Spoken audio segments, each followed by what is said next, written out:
Hi guys! Ito na naman ang inyong lingkod, Jericho Mendoza. Meron ulit akong pagkakataon na makagawa ng short video para at least makapag-contribute ulit ako ng mga bagay na pwedeng maging dahilan ng ma-ignite yung interest mo sa pagninegosyo, sa pag-asenso sa buhay. Hindi biro ang magnegosyo. Alam naman natin 'yan, Ang pagninegosyo ay dumadaan sa proseso, Proseso na kung minsan makakaranas ka ng inip, ng parang nawawalan ka ng pag-asa, na parang kung minsan parang walang nangyayari.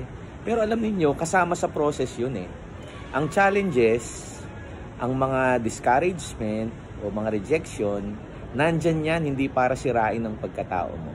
Nandyan yan para mas ma-develop ka, para sa mga future pang mga mararanasan mo. Kasi habang lumalaki yung wino-workout mo na result, mas lumalaki yung responsibility, saka mas dumadami yung challenges. Kaya dapat bukas ka lang doon, open ka lang sa mga ganun.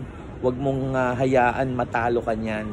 Importante na dapat ikaw ang nagko-control. Kasi tandaan ninyo, you are the center of your success. Sana sa maiksing video na to, meron kayong natutunan. Again, I'm Jericho Mendoza.